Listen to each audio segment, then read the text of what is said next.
porque como dicen en el réglame, también tengo madre, eh, hemos sido convocados para conversar sobre la posibilidad de hacer un uso sustentable del agua en la Valle de Petorca, donde hoy día coexiste una pujante actividad agrícola, frutícola, en conjunto con 7.000 habitantes que debieran estar recibiendo por lo menos 100 litros de agua diario, más una cantidad de agua suficiente para que ellos puedan desarrollar la actividad agrícola tradicional, la producción de frutas, hortalizas, apícolas y flores.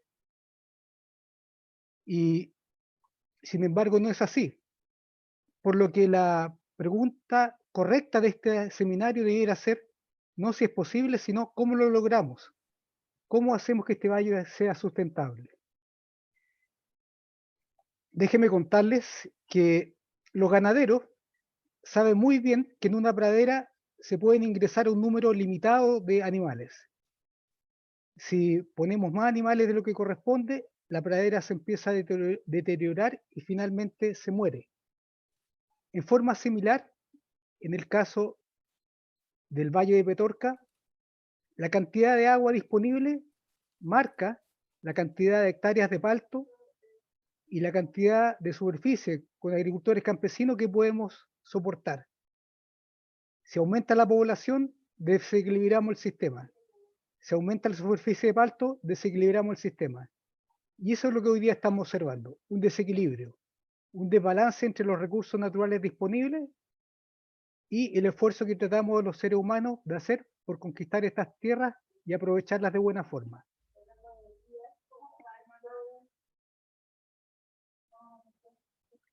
Por favor, guarden silencio, damas. Estoy en mi casa, así que me toca pedir un poquito de silencio a mi familia.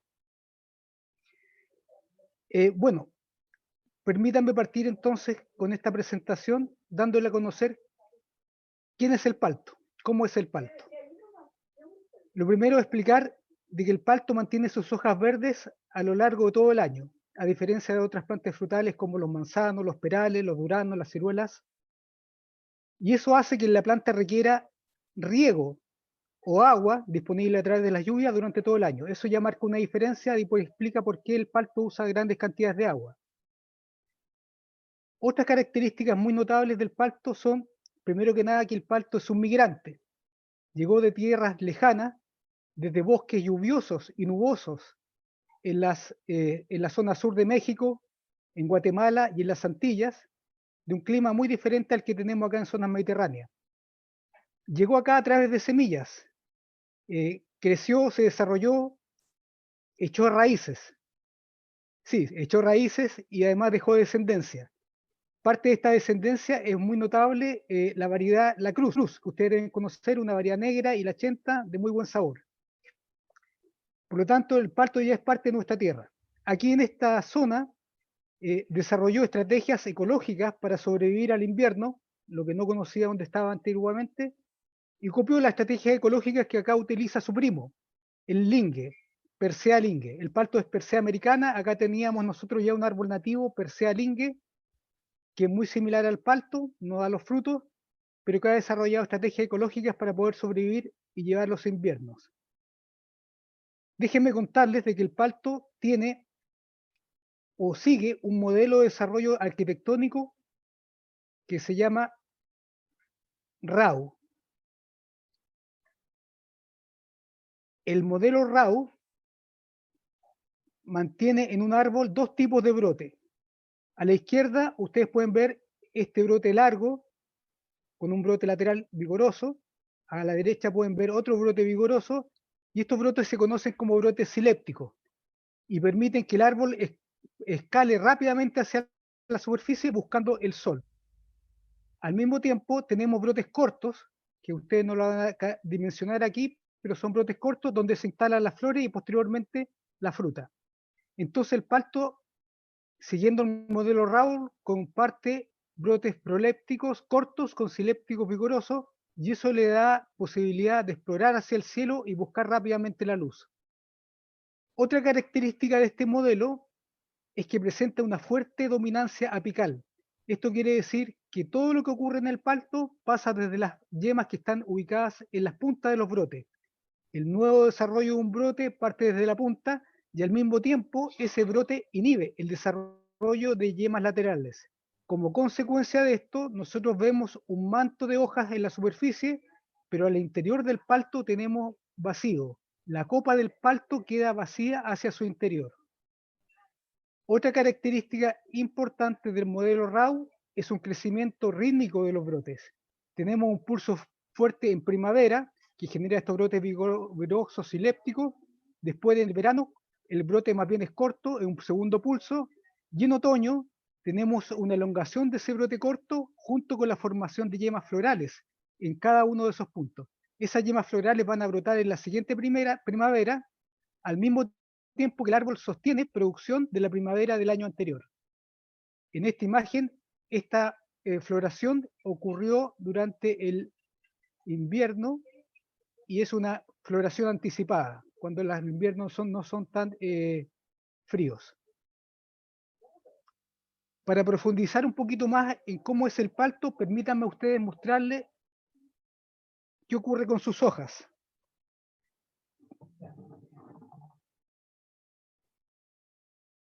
Traje acá un brote. Ustedes pueden ver que es un brote largo, pero está segmentado. Cada uno de estos segmentos corresponde a un periodo de primavera, verano, otoño, receso, primavera, verano, otoño. Cada entrenudo marca un punto de quiebre. Por lo tanto, es un brote largo, pero armado con muchos brotes cortitos. Todos estos son prolépticos. Y en la punta yo tengo un grupo de hojas que están estructuradas de forma tal de que pueden ver el sol en forma homogénea. Todos pueden ver el sol, democrático. Para esto se arma 7 hojas creciendo en espiral hacia atrás.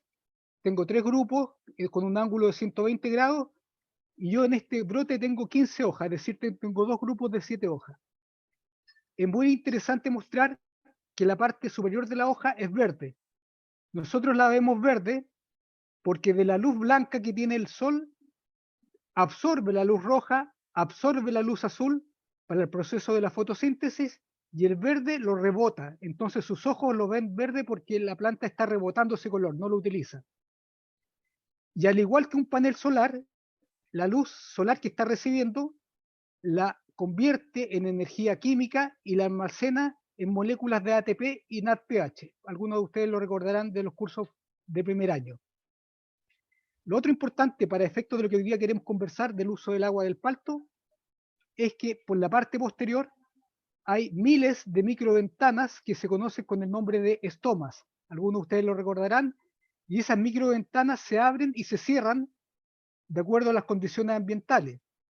Y se abren y se cierran para permitir que entre aquí el gas CO2 que está en el ambiente y al mismo tiempo que se emita vapor de agua hacia el ambiente. Estas características son centrales para comprender por qué el palto usa las cantidades de agua que utiliza y como ocurre con todas las plantas. En la lámina anterior ustedes vieron que la producción ganadera utilizaba mucha agua para producir 1 kilo de carne. Lo mismo vimos también para otros frutales, para otras hortalizas. Ocurre que la agricultura usa grandes cantidades de agua justamente por el fenómeno que ocurre aquí atrás en el estoma. Dicho esto, permítanme llevarlos a conocer un huerto de paltos en la localidad de Calle Larga, que está una de las últimas localidades que están cerca de la cordillera, arriba en el Valle de Petorca. Aquí hay un huerto de paltos que está muy disminuido, no está bien, pero el que quiero mostrar es el que está aquí atrás. Lo estoy mostrando con el puntero, espero que ustedes lo puedan ver. Ahí son 23 hectáreas de palto, están organizados en hileras cada 5 metros y en cada hilera hay un árbol cada 4 metros. 5 por 4, 20. Y eso da un número de 10.000 metros cuadrados en una hectárea, dividido por 20 son 500 plantas. Aquí tenemos 500 plantas en cada hectárea. Para los que no lo saben, una hectárea es equivalente a una manzana en un radio urbano, una manzana que tenga una calle de 100 metros por 100 metros, eso corresponde a una hectárea. Y ahí se ubican 500 plantas. Veamos lo que pasa con cada planta. A esta hora de la mañana, que ya son las 9, en este valle todavía la temperatura es baja. Por lo tanto, las hojas del palto están inactivas. Pero si el suelo estaba húmedo durante la noche, las hojas parten el día así como estas paraditas, mirando hacia arriba. En cambio, si el suelo estaba seco durante la noche, al inicio de la mañana, todas estas hojitas parten hacia abajo, indicando que durante la noche la planta se deshidrató. Entonces es una planta muy sensible al déficit de agua. Consideremos que parten bien. A esta hora del día, como la temperatura es baja todavía, la hoja está inactiva. Si ya ingresó cierta cantidad de luz al valle, la hoja empezó a abrir su estoma. La apertura de los estomas no es igual en todas las plantas. El palto es especialmente sensible a la luz. Cuando tiene una cantidad de luz muy baja, por ejemplo 200 micromol por metro cuadrado por segundo, que es equivalente a una luz, a una lámpara de escritorio con luz LED bajita, esa 200 micromol por metro cuadrado por segundo posibilita que se abra el estoma en la parte inferior. Normalmente las plantas necesitan alrededor de 400 micromol por metro cuadrado por segundo. Y de a plena luz del día tenemos 1000. El palto es muy eficiente, con bajas cantidades de luz rápidamente abre el estoma. Y cuando se abre el estoma se produce lo siguiente. Por una parte, en el ambiente tenemos 400 partes por millón de CO2 y subiendo debido al cambio climático y toda la contaminación que estamos haciendo con la industrialización. Esas 400 partes por millón afuera, adentro de la planta hay cero, porque ya consumió todo el CO2 para hacer la fotosíntesis. Por lo tanto, cuando se abre el estoma, rápidamente entra CO2, satura y empieza el proceso de la fotosíntesis con la energía solar que utilizó la planta en el panel solar que utilizó para captar esa energía radiante y transformarla en energía química. Y el otro proceso que nos interesa, que es mucho más importante para el efecto del agua, es que cuando se abre el estoma, afuera del ambiente, la humedad relativa a esa hora del día es 50 o 40% si el día está sin nubes y no hay lluvia, pero al interior de la hoja tenemos un 100% humedad relativa. Por lo tanto, lo que ocurre es que parte de la humedad relativa que está dentro de la hoja empieza a salir hacia el ambiente. Imagínese usted cuando en el baño se hace una ducha con agua muy caliente, se llena toda esa humedad, después abre la ventana para ventilar y sale el vapor de agua, ocurre lo mismo en la hoja. Y a medida que avanza el día, empieza a aumentar la temperatura y por lo tanto aumenta el vapor de agua al interior de la hoja y sigue saliendo.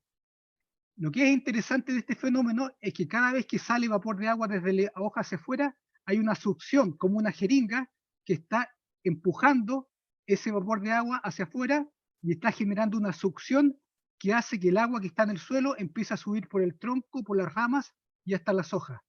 Es decir, la fuerza que explica la succión del agua de la planta es la atmósfera que está demandando una cantidad a través de esas microsucciones. Imagínense que en una hoja hay miles de estomas. Si tenemos un brote con 15 hojas, son 15 hojas, y tenemos 10 brotes en una rama, y tenemos 10 ramas en un árbol de 2 metros, entonces es una gran cantidad de fuerza que está haciendo esa succión.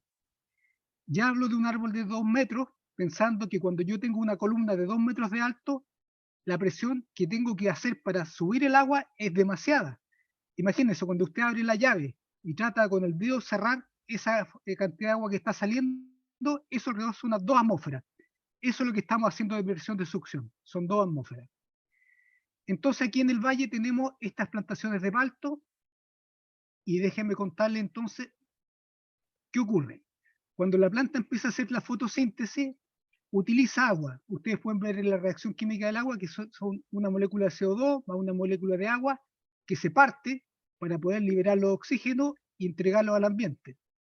Por lo tanto, aquí tengo un pequeño consumo de agua. Este consumo de agua significa que yo estoy perdiendo una molécula de agua cada vez que hago una molécula de oxígeno y la fotosíntesis. Este CO2 genera una molécula de azúcar, 6 carbones.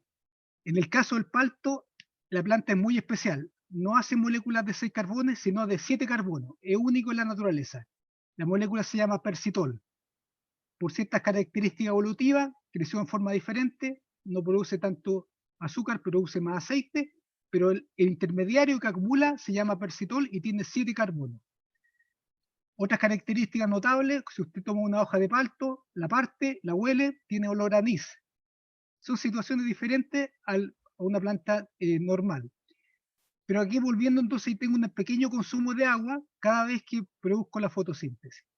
Y para hacer la fotosíntesis necesito entonces que la luz radiante ilumine esta hoja. Fíjense que esta hoja está hacia abajo, significa que está con déficit hídrico.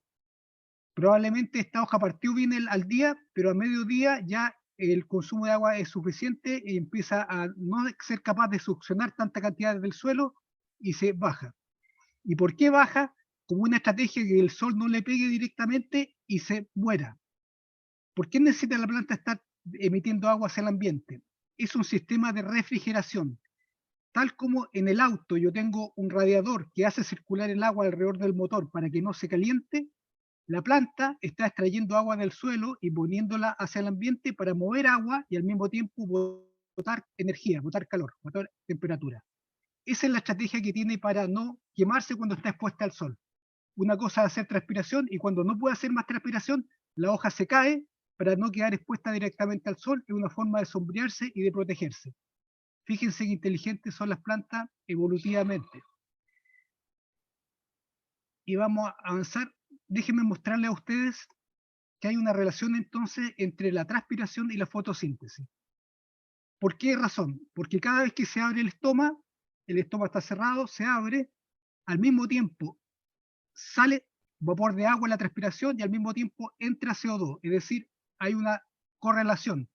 Cada vez que yo estoy fotosintetizando, estoy transpirando. Entonces la forma de producir más fotosíntesis, tener más carbono, tener más persitol, tener más rendimientos, es obligatorio a tener al mismo tiempo más transpiración. La única forma que yo tendría forma de mantener el estómago abierto y que siga haciendo la fotosíntesis, pero sin botar agua, es que en el ambiente hubiera una suficiente cantidad de humedad relativa que impida que se esté moviendo el vapor de agua hacia el exterior. Y eso ocurre en los bosques nubosos y lluviosos donde es originario el palto. Y esta es una clave para poder identificar qué sistemas tenemos de hacer más ahorro del agua en la planta. En la medida que yo en el ambiente genero más humedad relativa, por ejemplo con coberturas plásticas arriba, por ejemplo manteniendo el suelo más bien mojado, por ejemplo evitando que las temperaturas sean muy altas, habría una chance de permitir de que el árbol no esté transpirando tal volumen de agua. En el caso de la transpiración, tenemos entonces aquí un rol importante respecto a la refrigeración. Fíjense que la transpiración aumenta cuando tengo más temperatura. Y eso explica de la razón que le explico a usted, la planta está tratando de refrigerarse. La temperatura óptima para hacer el proceso de fotosíntesis se encuentra en torno a 25 grados, en casi todas las plantas. Entonces, cuando estoy aquí en 25 grados, no tengo realmente necesidad de aumentar la transpiración. Pero cuando subo sobre 25, rápidamente se muestra un pic y empieza a subir. Y ya cuando supero cierta cantidad, el estómago se cierra para proteger la planta, las hojas se bajan y se detiene el proceso de transpiración y la planta queda expuesta directamente al sol, con deterioro de la hoja muchas veces. Si todos hemos estado en la misma página y hemos logrado llegar a este punto entendiendo lo que he planteado, vamos a completar ahora cuánta agua usa el palto para poder saber realmente si es sustentable el cultivo del palto en zonas donde tenemos hoy día sequía. Ustedes pueden ver en la imagen el método de cálculo de evaporación tradicional para hacer los riegos. Es una bandeja que tiene una superficie de 1 metro cuadrado y por lo tanto cuando la lleno de agua y la pongo en el ambiente va a empezar a evaporar y esa evaporación va a hacer que baje el límite de agua de la cantidad de agua que tengo acá. Si baja 1 centímetro son 10 milímetros y cada milímetro que baja corresponde a 1 litro. Es decir, si baja 10 milímetros yo estoy gastando 10 litros por metro cuadrado. Entonces es una evaporación de 10 milímetros en un día pleno sol, en Quillota, mucha temperatura. Normalmente tengo valor de 7 y 8, 10 milímetros muchísimo. allá arriba en la zona de Calle Larga, a esta hora del día, en un día de invierno, probablemente voy a tener 2 milímetros. 2 litros por agua, 2 litros por metro cuadrado. Si tengo una plantación de 10.000 metros cuadrados en el campo, tengo que calcular que eso, si estuviera pelado, sin nada, y tuviera agua en el suelo, evaporarían 2 litros por cada metro cuadrado. Es decir, 2 litros en 10.000 metros son 20.000 litros evaporando, sin ninguna planta, solamente porque está el suelo pelado. Cuando pongo una planta encima, tengo que ajustar esa cantidad a cuánto usó la planta, porque ya tengo sombra, tengo otro sistema, no es un suelo pelado, por lo tanto aquí se utilizan algunos coeficientes. El primer coeficiente es para corregir esto de acuerdo a la velocidad del viento. Si tengo más viento, la transpiración, la evaporación se hace más rápido. Si tengo menos viento, más lento. Y cada planta tiene un coeficiente propio, un K sub C, un coeficiente de cultivo que explica que el palto va a ocupar 0,75 de esa cantidad, las lechugas van a ocupar 0,9, un clúcumo va a usar 0,6, es decir, hay valores de poder ajustarlo.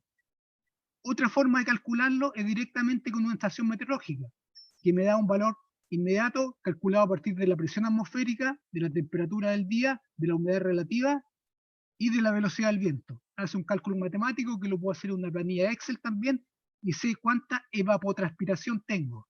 Multiplicado por el coeficiente del cultivo, sé cuánta agua utilizó. Explicado esto, ustedes lo pueden revisar en diferentes documentos, está disponible. Les cuento que en el año 1995 al 99, los alumnos de la escuela de Chincolco, que está a 6 metros de Calle Larga, calcularon cuánta agua estaba consumiendo qué evaporación teníamos nosotros en este lugar. Y calcularon que en un día de verano se evaporaban en el mes 255 milímetros y en verano y en el invierno 50 milímetros. Con esos valores yo hice el cálculo y nos permite saber que en esa situación el palto estaba utilizando alrededor de 1.200 milímetros al año, equivalente a 8,5 8.500 metros cúbicos de agua al año. Cuando hicimos el mismo ejercicio calculando con la estación meteorológica de línea, agrometeorología, donde tenemos hoy día insertada la estación de la dirección meteorológica que está corriendo en tiempo real, el cálculo nos da alrededor de 7.900 metros cúbicos al año por hectárea. Y en términos concretos por planta significa que la planta está utilizando alrededor de 100 litros cada día en días de verano y alrededor de 20 litros en días de invierno. Esto contrasta un poco con datos que ustedes han visto en diferentes redes que hablan de un uso del agua del palto de 150 litros por planta. La razón es que aquí en Chincolco las temperaturas son diferentes. Si me voy al Valle de Quillota, donde en un día de verano hay 8,5 milímetros de evaporación, por supuesto que voy a lograr llegar a 150 litros de agua por planta diaria. Entonces aquí la conclusión... ¿Sí? Discúlpame, se están juntando hartas preguntas en el chat. Queremos partir presentando la presentación de Gustavo. Vamos a darle el pase a Gustavo y vamos a analizar las preguntas porque hay varias preguntas en el chat que queremos que se contesten. Voy a cerrar entonces mi presentación diciendo simplemente... Una conclusión final. Estamos...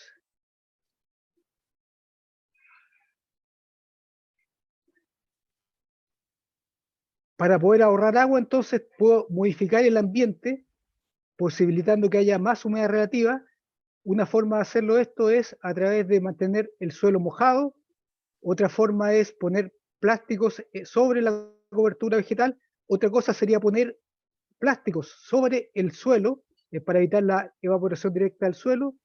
Y otra forma, que es la que yo he conocido a través de mis estudios del palto, es que a través de la poda yo puedo hacer una combinación correcta de los brotes vigorosos silépticos y los prolépticos de forma tal de dejar el árbol expuesto con no tantas hojas, pero con hojas que funcionen eficientemente y que puedan producir buena cantidad de fruta. Todo lo cual ustedes pueden revisar en la página de línea, donde hay muchísimo material para poder profundizar en estos temas. Muchísimas gracias. Les dejo con una imagen del avance que tenemos en el embalse Las Palmas, en la zona de Pedegua, en el Valle de Petorca. Bueno, muchas gracias, Jaime, por tu presentación y por mostrarnos esta visión técnica del problema hídrico que enfrentamos, considerando también las características fisiológicas del palto y sus procesos, cuánta agua usa y cómo también podemos reducir esta cantidad. Vamos a dejar las preguntas que quedaron pendientes para ti para el final del seminario, para que quedemos atentos en eso. Así que en esta misma línea, nuestro siguiente expositor se introduce en el análisis del balance hídrico producido en el acuífero del Petorca, la normativa del agua en Chile y la actuación de las instituciones asociadas en el territorio una vez analizado los aspectos técnicos de este cultivo que Jaime acaba de mencionar. Queremos darle la bienvenida a Gustavo Abrigo, él es ingeniero en recursos naturales renovables de la Universidad de Chile, magíster en manejo de suelo y agua, y hoy en día se desarrolla en la Dirección General de Agua en el Departamento de Organizaciones de Usuarios. Gustavo, agradecido de tu presencia. Hola, hola, buenos días a todas, a todos. ¿Se escucha bien, Gerard? Súper bien, súper bien. Ya, perfecto. Muchas gracias por la invitación. Hubiese sido mucho más bonito estar presente en Antumapu, pero bueno, ya vendrán esos momentos para poder visitar el campus.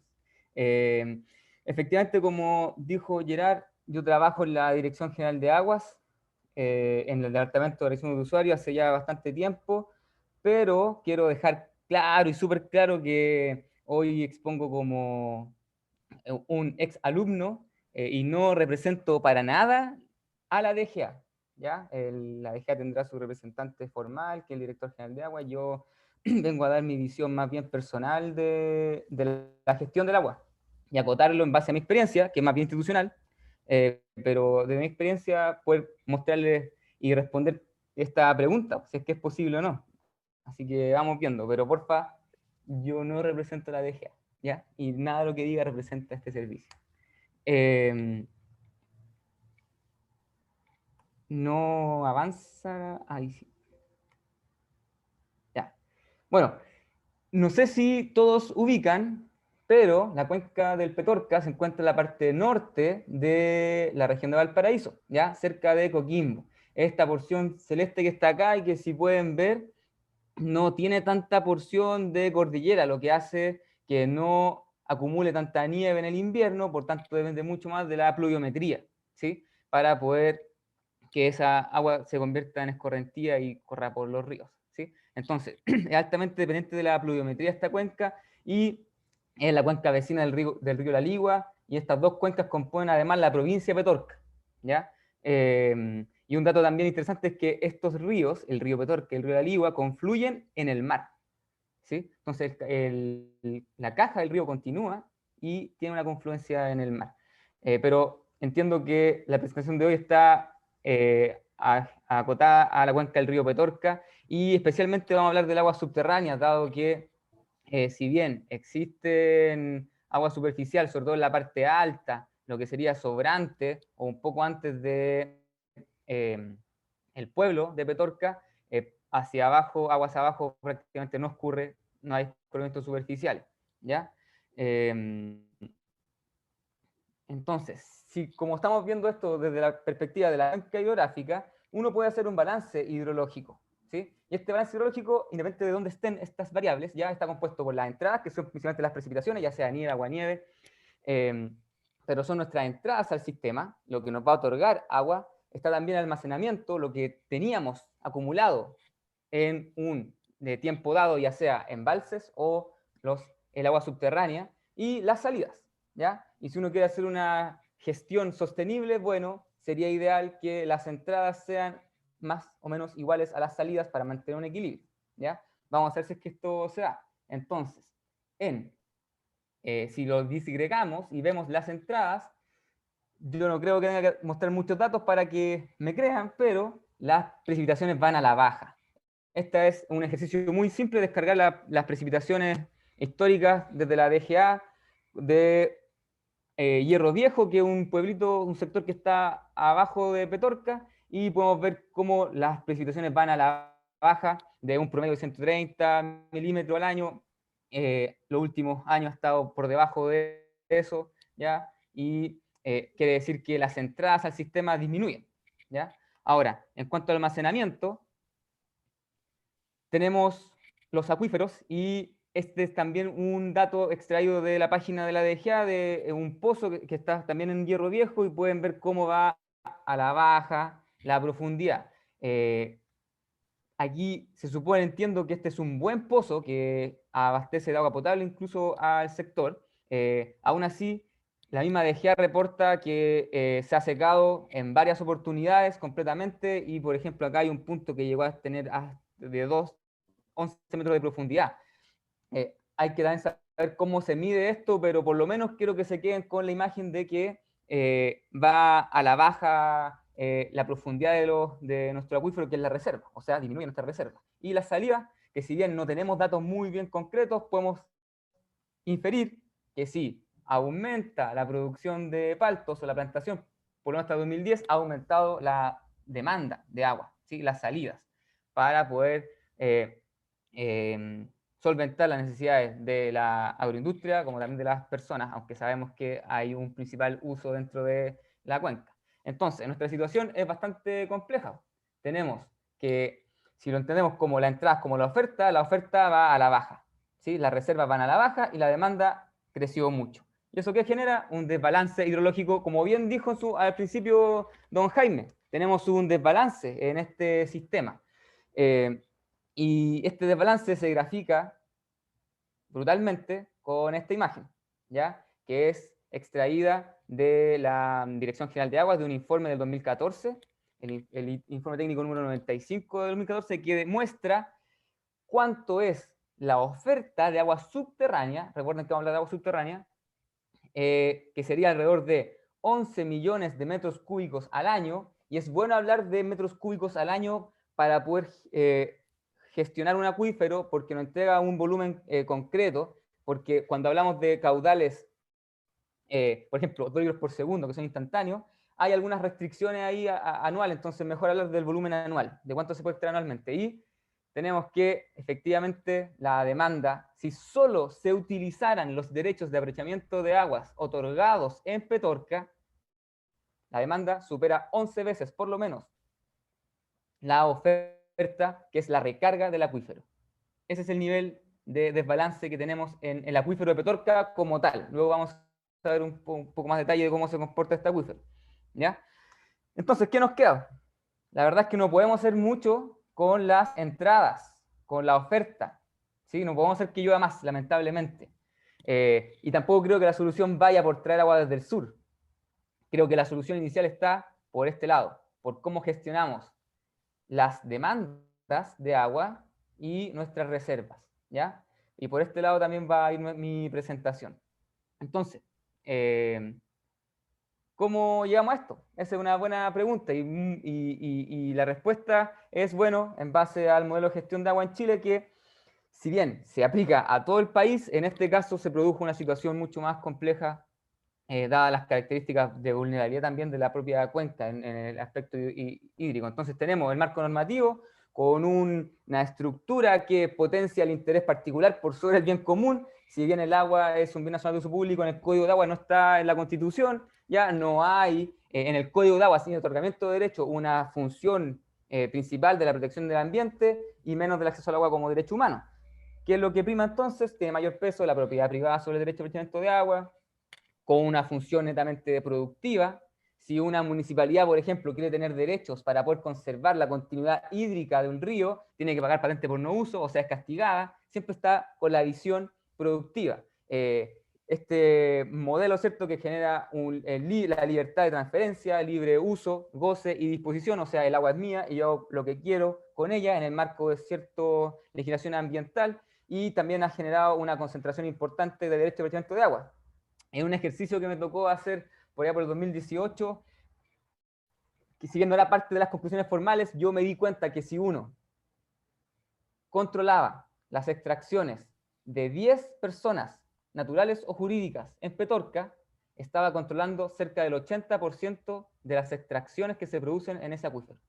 Con solo controlar a 10 personas, tú controlas el 80%. Tenemos una alta concentración de los derechos de aprovechamiento de agua, ¿sí? Y por otra parte, está todo centrado en este derecho de aprovechamiento, ¿sí? Que puede ser para aguas superficiales o subterráneas. Recordar que mi presentación se basa más en los subterráneos, que es lo que más se utiliza en la cuenca del Petorca. Y para poder otorgar esos derechos que generaron este desbalance que mostré en el gráfico anterior, hay diferentes fuentes de entrada de nuevos derechos. No solo es la Dirección General de Aguas la que otorga derechos, ¿ya? También se reconocen derechos a través del SAC como continuador legal de la Corporación de Reforma Agraria, y también el Poder Judicial reconoce derechos antiguos en base a lo que el Código de Aguas tiene como artículos transitorios. Artículos transitorios de 1981 que han permanecido en el tiempo, ¿ya? Pero que siguen estando abiertos y son puertas o ventanitas abiertas para que ingresen más derechos de aprovechamiento de agua para ser ejercidos en el acuífero, ¿ya? Entonces no está solo lo que ha entregado la DGA, sino que también hay otras entradas. Por tanto, también lo que la DGA tiene como un balance no siempre ha sido el más preciso, dado que el Código de Aguas, si bien se comienza a implementar en el 81, reconoce los derechos antiguos, ¿sí? ¿Y qué derechos la DGA podía conocer de los antiguos? Todos aquellos que estaban inscritos en los CBR o que se inscribieron en su cadastro público de aguas, pero desconoce un montón de otros usos. Y a medida que se van regularizando esos usos antiguos, se genera una mayor presión sobre el recurso. Y bueno, cuando ya no hay más agua que otorgar, ¿cierto? Que entra en nuestro modelo el mercado como un reasignador eficiente económicamente del agua. Es decir, el agua se mueve de un uso de menos valor a un uso de mayor valor, y esa es la gran maravilla para quienes defienden este modelo, ¿sí? Ojo, el mercado no es un asignador, es un reasignador, entre comillas, como esta mano invisible, porque mueve agua que ya ha sido otorgada, ¿sí? Derechos inscritos. Hay algunas excepciones para usar agua sin derecho de aprovechamiento, está el artículo 10, el artículo 20, el 56, que es sumamente importante, para aguas subterráneas, que cualquiera puede cavar en suelo propio para poder hacer uso doméstico de esta agua, pero son excepciones menores, que igual, sobre todo el artículo 56, aumenta también o genera un impacto en la presión sobre el acuífero, ¿sí?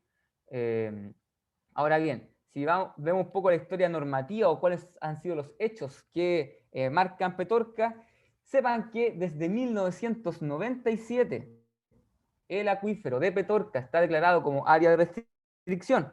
¿Qué significa eso? Que no se otorgan más derechos de aprovechamiento permanentes en Petorca.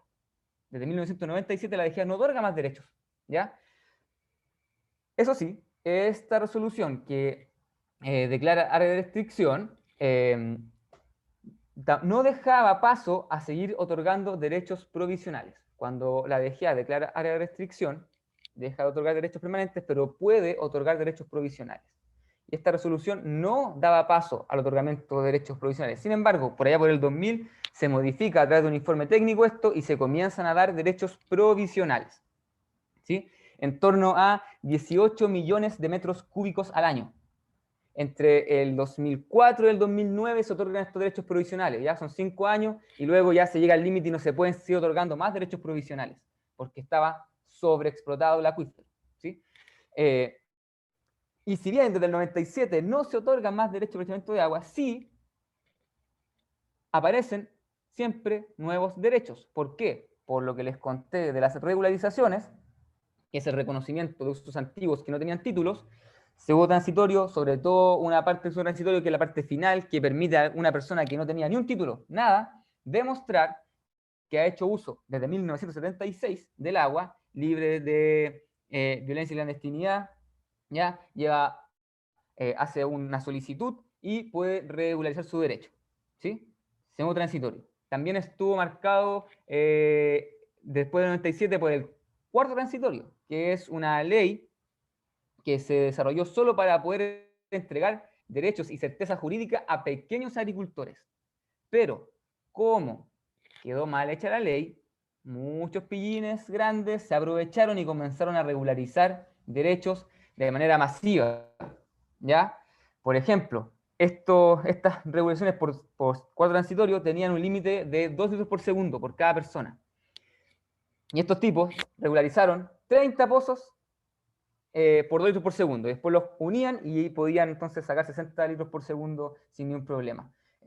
Esa ley se modificó para poder hacer la especificación y que solo pudiesen regularizar por esa vía solo pequeños agricultores, que era la idea inicial, ¿ya? Pero generó también esta nueva presión, nueva entrada de derechos que no necesariamente eran antiguos, porque existe, y créanme, la noción de muchos profesionales que se han dedicado a regularizar envejeciendo pozos, ¿sí? O sea, yo construyo un pozo, le pongo ahí un tubito medio corroído y hago todo el procedimiento, convenzo al tribunal de que lleva un testigo, un abuelito, un vecino, y lo convenzo de que este uso así, lo he hecho desde siempre, y ese pozo, aunque la DGA informe al tribunal de manera negativa, el tribunal igual puede otorgar ese derecho, ¿ya?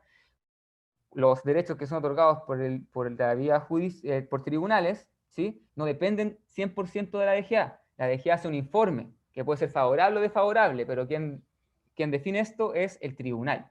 Y se han dado casos en que el tribunal otorga el derecho aunque la DGA tenga un informe negativo, ¿sí? Bueno, todas esas entradas, ¿ya?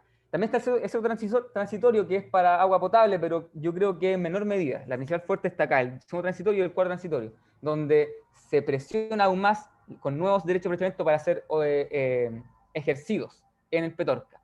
Y eso generó que la DGA estuviera siempre, ¿cierto?, estudiando, y en el 2014 se genera una modificación de la resolución anterior, sigue siendo área de restricción, pero ya no se otorgaba más derechos, y se subdivide el acuífero.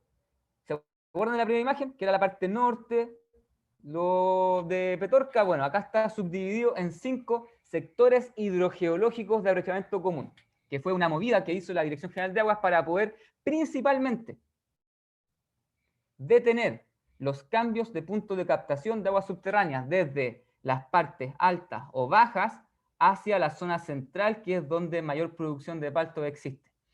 Y cuando era solo un acuífero y se movían los derechos desde un punto a otro, eso pasaba administrativamente como un cambio de punto de captación. Yo cambio dónde ejerzo mi derecho, que está sobre el agua, no sobre el pozo, ¿ya? Y lo muevo hacia otro punto de captación, otro pozo. Pero al subdividir esto, se impedía administrativamente el cambio porque al pasar de un CHAC, sector hidrogeológico de aprovechamiento común, hacia otro, la DGA lo tramitaba como un cambio de fuente, que es un elemento muy complejo de demostrar que no hay afectación a terceros, por tanto, se detuvo esta modificación. Esa fue la principal función de esta sectorización, además de hacer una evaluación más detallada de las demandas. Y aquí tenemos este cuadro que funda esta resolución de 2014 y que nos entrega el fundamento del gráfico que mostré anteriormente, ¿ya? Que es que el volumen sustentable a extraer, o sea, la recarga del acuífero Petorca, en su totalidad, son 11 millones de metros cúbicos, 11 millones y medio.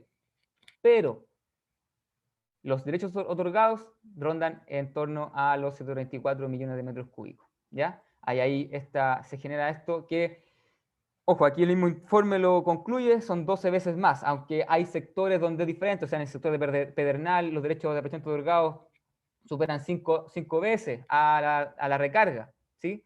Pero la situación es bastante compleja, ¿ya?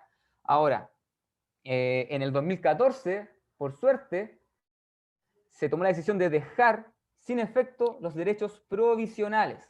O sea, todos esos derechos que la DGA otorgó después de declarar área de restricción en el 97 y que tienen una característica más débil, ¿ya? Que no son derechos permanentes que se inscriben en el conservador de bienes raíces como propiedad, se dejaron sin efecto. Por tanto, ya no se pueden extraer. Sin embargo, los pozos se mantienen aún ahí y podrían estar siendo utilizados, ¿ya? Ojo con eso. Entonces, esta disminución de 18 millones de metros cúbicos al año, que eran derechos provisionales, que estaban contemplados en este balance de los 34, se deberían descontar. Sin embargo, en el 2018, ya por fin, la DGA declara el cierre total del acuífero, lo declara como zona de prohibición y genera un nuevo balance donde las recargas se mantienen, se sabe que son 11 millones de metros cúbicos, pero ojo, aunque se descontaban los provisionales, se mantiene más o menos igual los derechos otorgados como demanda, ¿sí? O sea que la demanda aumentó entre el 2014 y el 2018, lo que uno podría pensar. Porque si descontaron 18 metros cúbicos, sigue siendo muy parecido el volumen total que se puede extraer formalmente del acuífero. ¿Sí? Voy avanzando, que ya me queda poco. Entonces tenemos un desbalance, sin duda, ¿cierto? ¿Qué hacemos?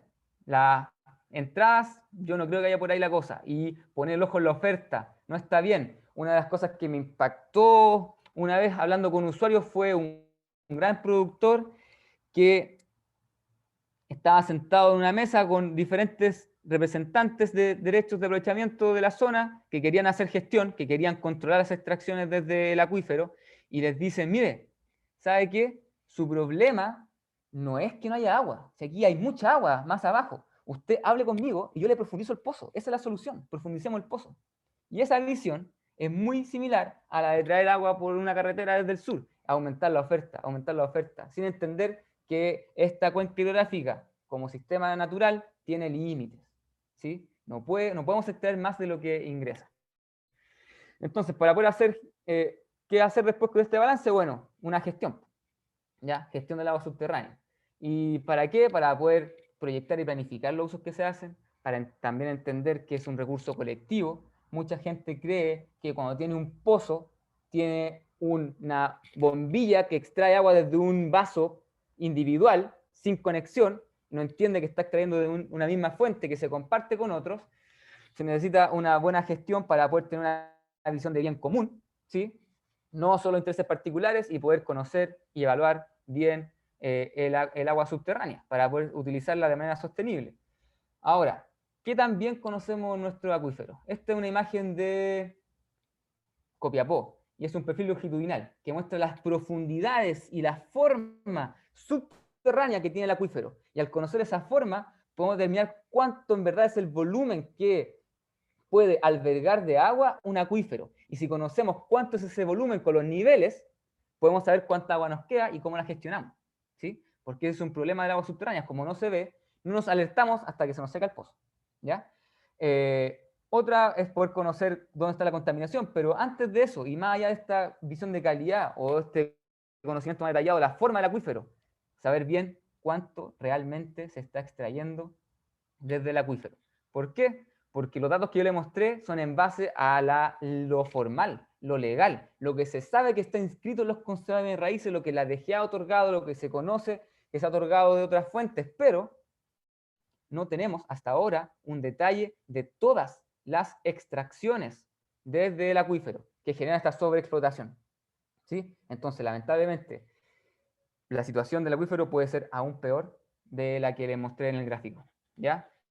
Y para eso hay que avanzar en poder medir las extracciones, saber cuánto se está utilizando efectivamente. Hay métodos indirectos, la Facultad de Agronomía con el Laboratorio de Análisis Territorial tiene un método bastante interesante, satelital, para poder determinar cuánto está saliendo del sistema, pero una vía más bien institucional de la legislación actual que tenemos son las comunidades de aguas subterráneas.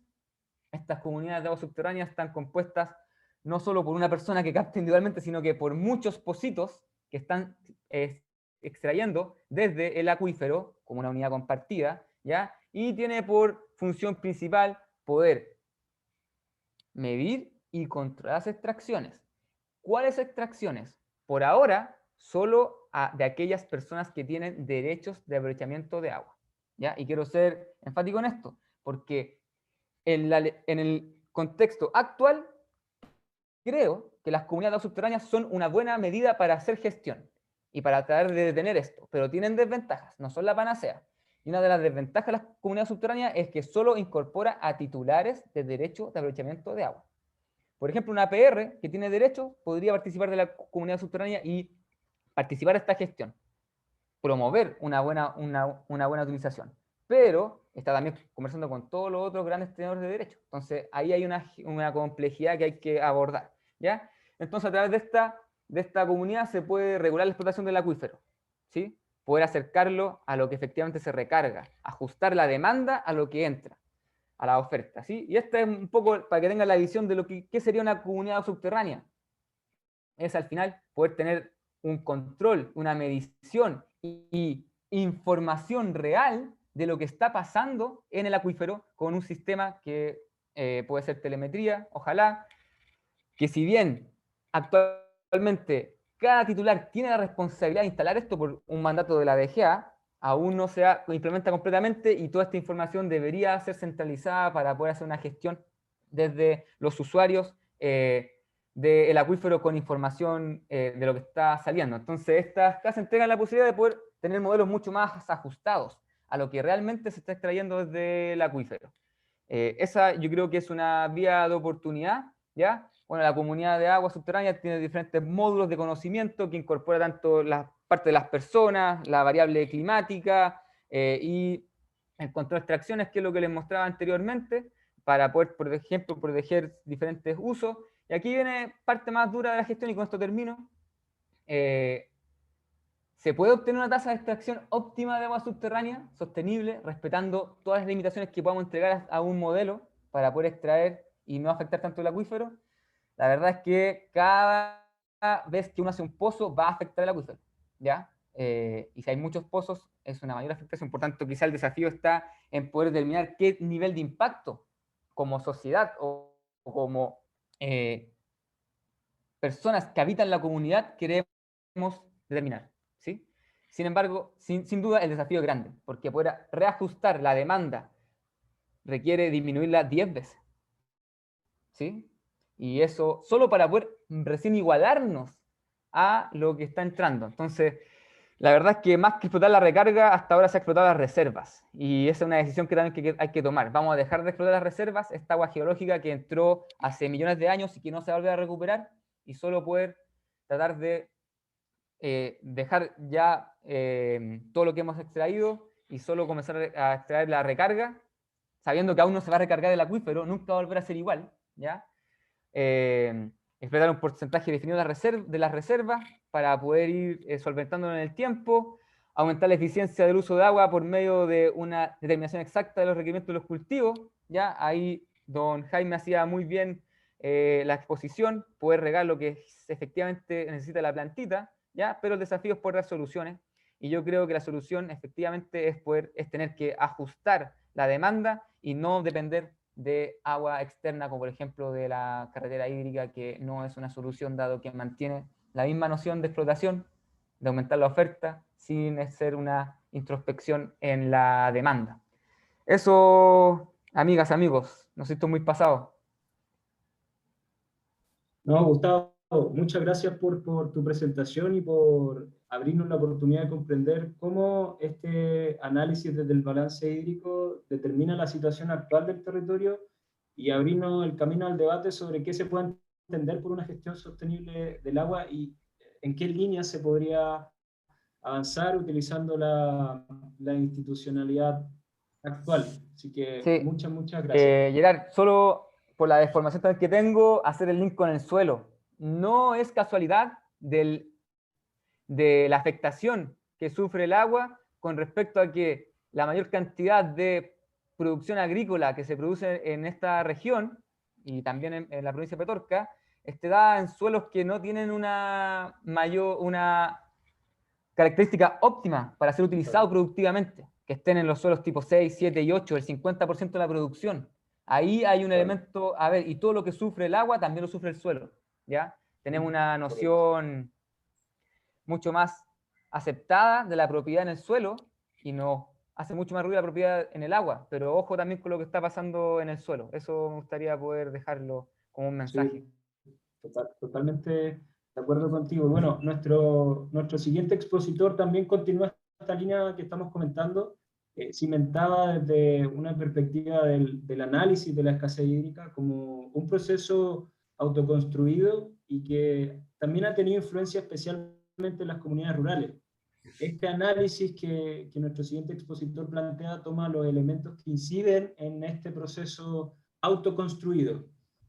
Quiero darle la bienvenida a Antonio Ugalde, él es investigador del Laboratorio de Teledetección y Monitoreo Ambiental de la Universidad de Playa Ancha. Antonio, un agrado tenerte el día de hoy. Muchas gracias, Gerard. Buenos días a todos y a todas.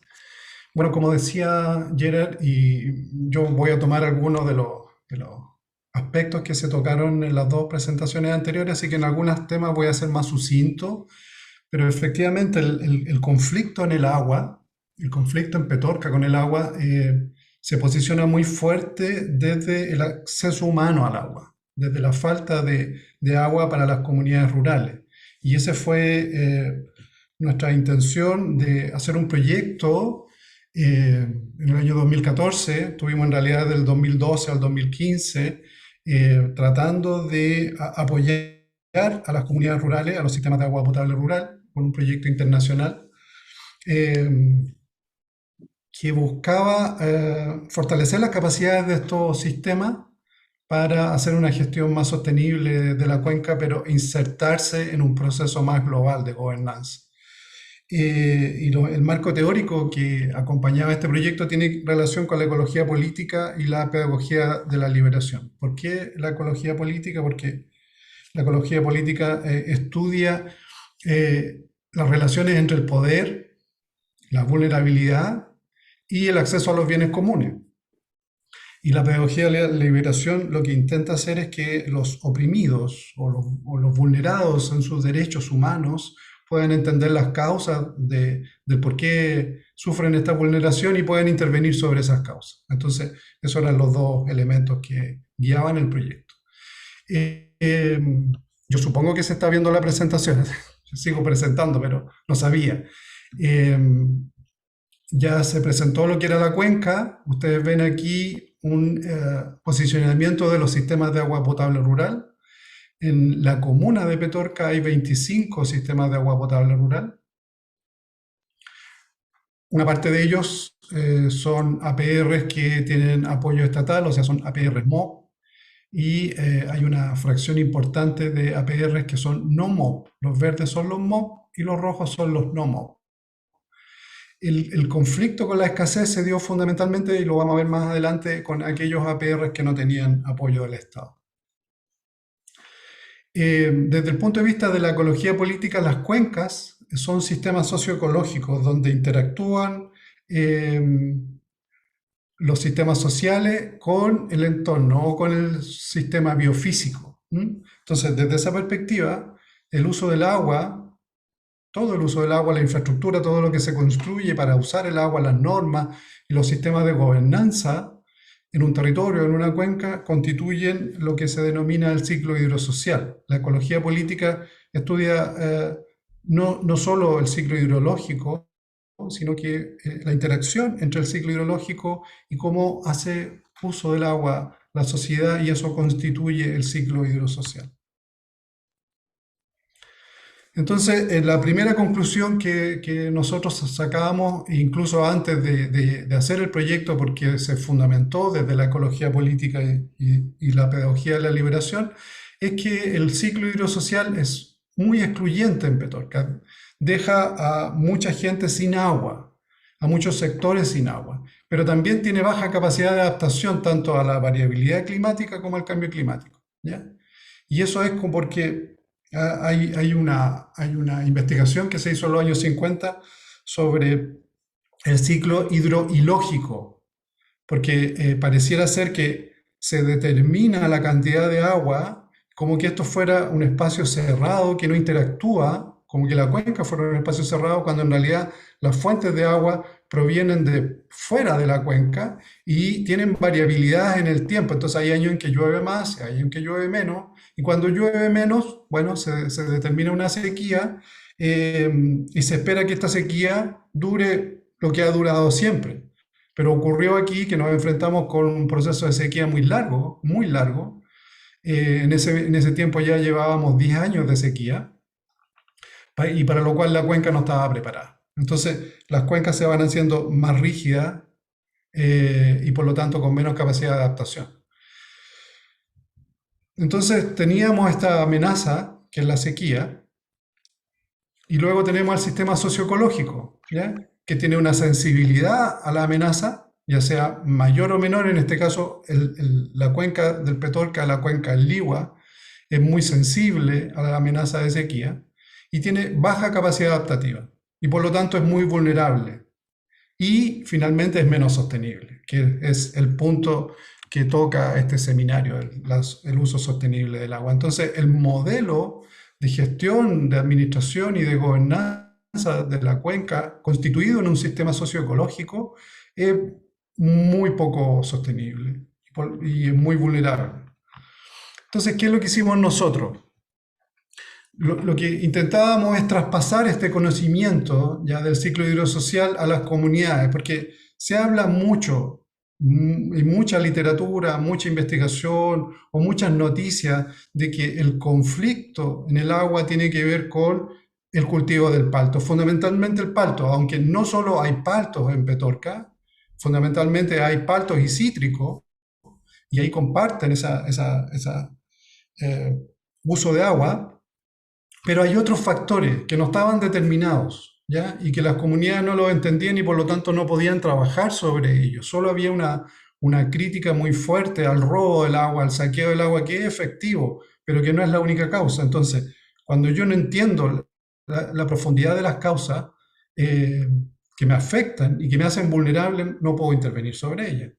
Entonces, lo que nosotros hicimos ahí, estaban viendo, el primer taller que hicimos nosotros fue un taller de diagnóstico a partir de la metodología de árbol de problemas y juntamos a la comunidad y les dijimos, bueno, ¿cuál es el principal problema que tienen ustedes? Salieron como 20 problemas y de esos 20 problemas elijamos el más importante, escasez de agua. Entonces la comunidad ratificaba que el gran problema que tienen es la escasez de agua. Cuando uno hace el árbol de problemas, lo primero que determina son los efectos y en realidad fue muy triste porque la gente iba determinando los efectos, por ejemplo, el desequilibrio ambiental, el desequilibrio social, la destrucción de familia, mayor emigración, destrucción de la naturaleza, y finalmente quedaba pena al final y era como pena, dolor, sufrimiento. Eso fue muy fuerte.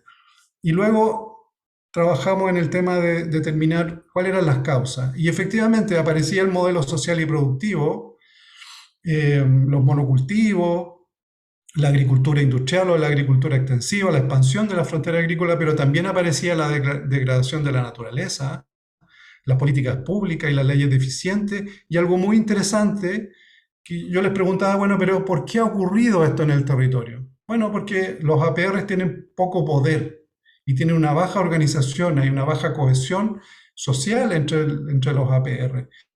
Y empezamos a trabajar sobre eso. ¿Y por qué los APR son débiles? Porque hay una alta división en la comunidad. Falta una visión política de la comunidad. Falta de participación. Y bueno, ¿y por qué ocurre esto? Bueno, porque hay mucho individualismo, hay mucha ignorancia y hay mucho egoísmo. Y eso fue muy fuerte, situar el conflicto del agua a partir de temas muy humanos, muy valóricos y muy espirituales. Y eso vamos a ver más adelante el árbol de soluciones. Eso fue la partida del proyecto. Entonces, cuando uno sintetiza esto, los factores de escasez de agua, bueno, hay una escasez física objetiva, hay una disminución de las precipitaciones, con una sequía meteorológica, luego una sequía hidrológica y luego una sequía agronómica y económica. Y luego entonces está este concepto de la mega sequía. Pero también está el tema de contaminación y degradación de las fuentes de agua, que hace que haya no solo una escasez física, sino que una escasez en relación a la calidad del agua. Y luego está este otro vector, que son la escasez sociopolítica, o cómo la escasez es antropogénica, está causada por la relación entre la sociedad y su entorno. Y ahí fundamentalmente aparece el modelo de desarrollo, gestión y gobernanza de los bienes comunes. Entonces, se sintetiza en que la escasez hídrica está socialmente construida y afecta mayoritariamente a las comunidades con menos poder y capacidad. Entonces uno se fija en la evolución de la superficie de frutales, efectivamente, desde los años 70 al año 2010, al año 2014, que es el último censo agropecuario. Ahora se está haciendo otro, pero uno ve cómo va aumentando la cantidad de superficie de frutales y entendiendo la huella hídrica, el consumo de agua de una hectárea, uno ve cómo pasan desde prácticamente 0 hectáreas en 1950 a varios miles de hectáreas, y fundamentalmente el cultivo de palto es el que con una mayor expresión. Entonces, si uno se fija, el uso del agua en la cuenca del río Petorca es fundamentalmente para el sector agropecuario. Yo haría una distinción que no hace la DGA, no ha hecho mucha gente en realidad. Una cosa es agua para la agricultura, agua para la producción de alimentos, y otro es agua para la producción de elementos de exportación que quedan en unas pocas manos. O sea, son una distinción entre el sector agroexportador, agroindustrial, y que exporta commodity, y la gente que produce alimentos. Entonces hay que hacer una distinción entre la agricultura familiar campesina y la gran agricultura. Y esa distinción no está aquí, pero fundamentalmente el uso del agua es para el sector agroexportador. Y uno ve que el agua potable tiene un 3% de uso y el sector minero un 5%. Entonces uno dice, bueno, ¿por qué este uso tan poco del agua potable, un 3%, no fue capaz de ser solucionado en la cuenca? Porque eso tiene que ver con el modelo de gestión y gobernanza. Si ustedes se fijan, como decían anteriormente, los derechos susceptibles de ser otorgados no tienen nada que ver con los derechos otorgados, entre lo azul y lo rojo que se fue entregando. Ahora, el consumo humano con la disponibilidad de agua, ¿ya? Es abismante. Entonces, ¿cómo no se fue capaz de hacer esto, que asegurar el derecho humano al agua? Porque el agua es vista como un recurso, es solo un recurso. El Código de Agua, todo habla de agua como recurso, y en general las organizaciones de usuarios del agua son personas titulares de derecho que tienen que ver con el uso del agua como recurso. En las juntas de vigilancia, las organizaciones de usuarios del agua, no participan los sistemas de agua potable rural, no participan las personas que defienden los caudales ecológicos o el derecho ambiental, el derecho a la vida, solo agua recurso. Y ahí uno ve, claro, en la cuenca es distinto. Hay en algunos sectores hidrogeológicos de la cuenca donde la disponibilidad no tiene nada que ver con los derechos constituidos. Y lo mismo es con la disponibilidad, con los requerimientos. O sea, hay mucha agua respecto a los requerimientos humanos. Y por lo tanto, efectivamente, la escasez fue una escasez socialmente construida a partir de un modelo de desarrollo de la cuenca. Pero también uno ve, por ejemplo, el Código de Agua establece un área de protección para los pozos de 200 metros. Nosotros hicimos este juego con una PR, la PR francés, que está en la parte media baja de Petorca, donde uno ve la cantidad de pozos en puntos azules y el pozo de la PR, o sea, rodeado de otros pozos que interfieren sobre la posibilidad de que este pozo entregue el agua suficiente. Pensando que el área de influencia es mucho mayor que 200 metros, pero solo utilizando lo que la legislación establece, uno podría empezar a eliminar pozos y priorizar el consumo humano. Y aquí esta lámina muestra otro tema muy impresionante, de que tenemos pozos secos de la PR y al lado hay un pozo que acopia y vende agua. O sea, cuando uno piensa en que gran parte de la población, entre un 40 y un 60%, está abastecida con camiones de aljibe, uno dice, bueno, pero ¿de dónde sale el agua? Salía de la misma cuenca, de pozos que estaban al lado de pozos de APR y que tenían agua. Y lo vamos a ver más adelante el porqué. Aquí, lo que nosotros hicimos fue hacer una distinción entre APR MOP y APR no MOP. Un APR MOP está construido, diseñado, estudiado, construido por el Estado, en este caso por la DOH, y está gestionado por las comunidades. Lo que hace la autoridad es transferir todas las instalaciones a la organización que tiene la comunidad.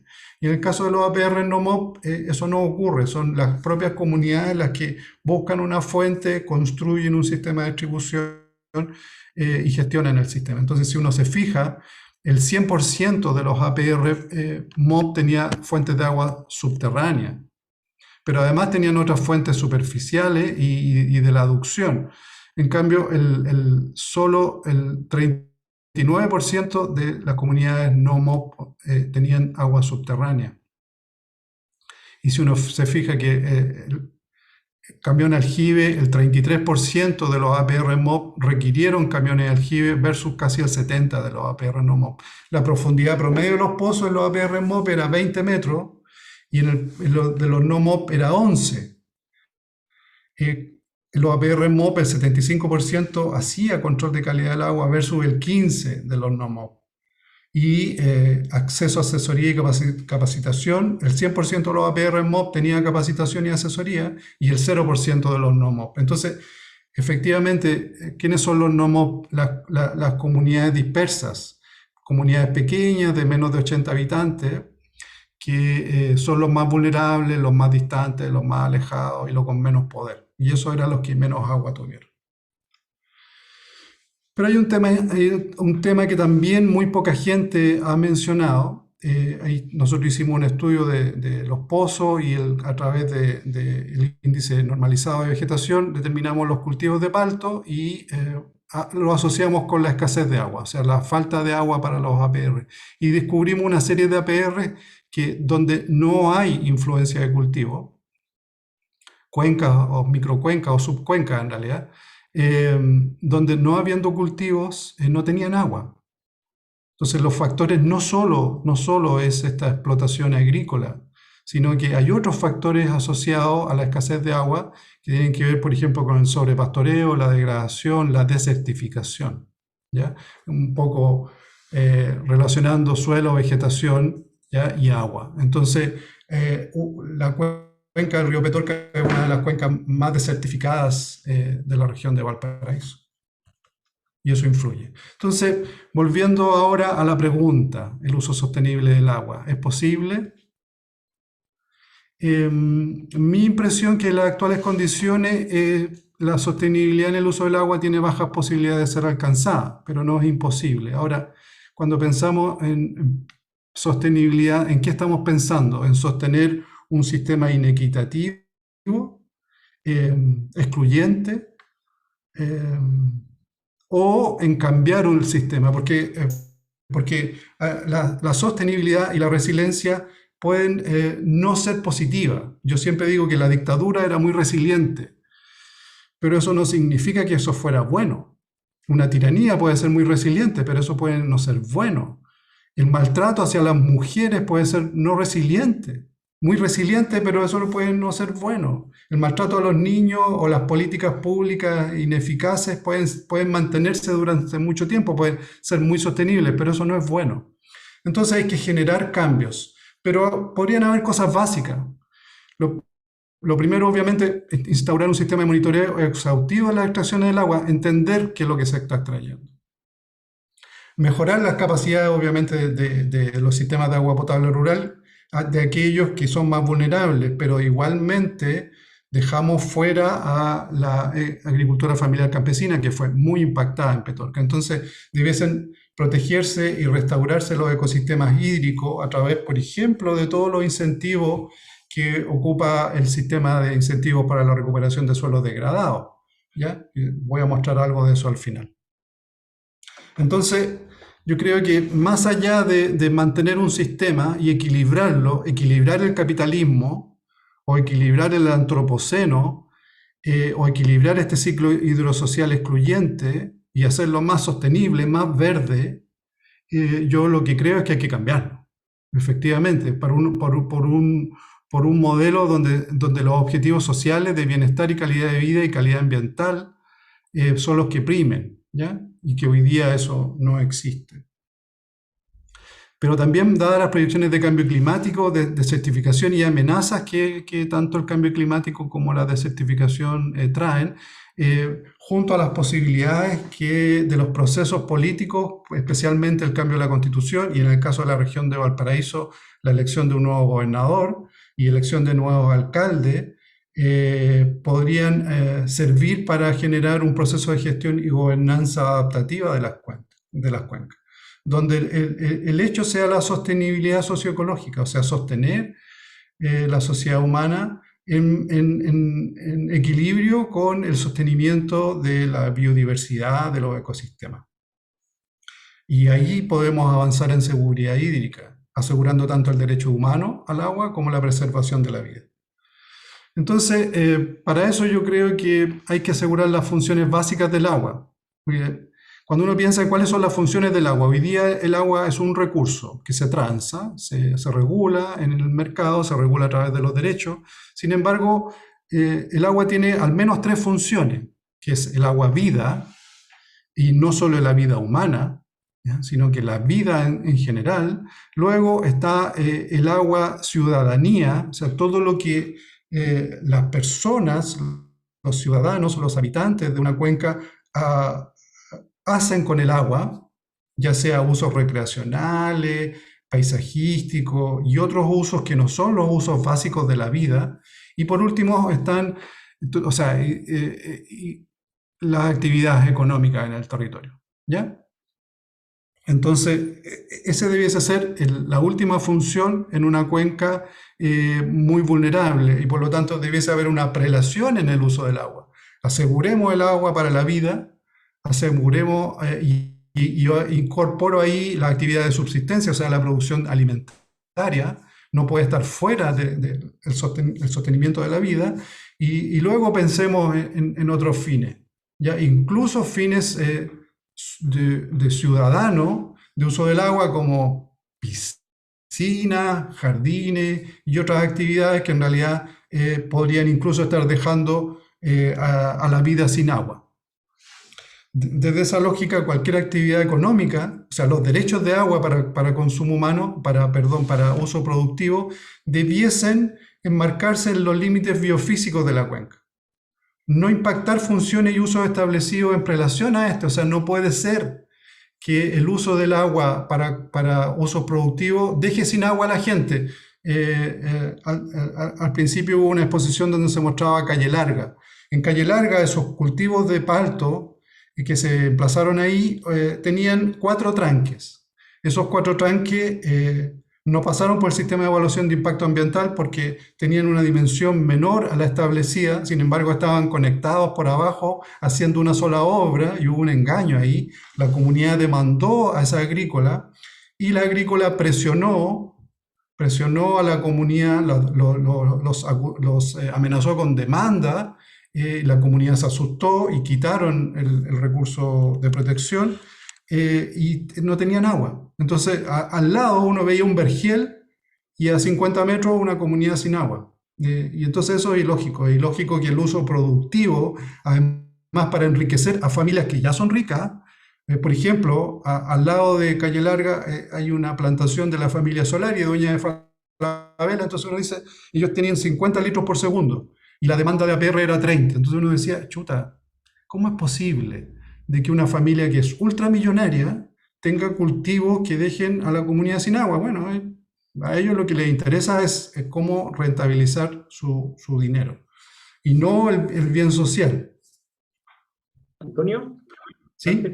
antes que avance, nos gustaría que pudieses concluir, porque están surgiendo hartos temas y nos gustaría que quedara Perfecto. claro este último punto. Ya, entonces la idea es que la única manera de hacer esto son con planes de gestión de cuenca, ¿ya? Donde hayan distintos conceptos, entre eso una estrategia de desarrollo con una visión comunitaria de hacia dónde va a ir la cuenca, las funciones del agua, su priorización, el ordenamiento territorial, restauración, la cultura del agua, la reducción del riesgo de desastre y otros, pero también enfrentar las inequidades y asimetrías de poder. O sea, yo no puedo hacer una organización de usuarios del agua donde hay algunos que tienen poder para contratar abogados, especialistas, y hay al lado comunidades o usuarios individuales que no tienen ninguna capacidad, a veces no saben ni leer ni escribir. Entonces, bueno, ahí está el árbol de soluciones, donde al final aparece la felicidad, una mejor calidad de vida, el bienestar, el buen vivir, y abajo aparece la perseverancia, la transparencia, la solidaridad, la equidad, la compasión, que son los valores humanos que debiesen fundar la gestión de los bienes comunes. Entonces, bueno, obviamente, cuando uno habla de un predio, de un sistema agrícola, la sostenibilidad debe estar analizada escalarmente. Esto es el predio, la ladera, la microcuenca, la subcuenca y la cuenca. ¿ya? Y para terminar, algunas prácticas que se han hecho en sistemas áridos, donde lo que buscan las comunidades ancestrales son dos cosas. Uno es resguardar el agua de la evaporación infiltrándola, cosa que no se hace mucho en Chile. Recién se está empezando con temas de recarga de acuíferos, se prefiere construir embalses que evaporan mucho. Y también, bueno, ahí está, esto en Nazca, ¿ya?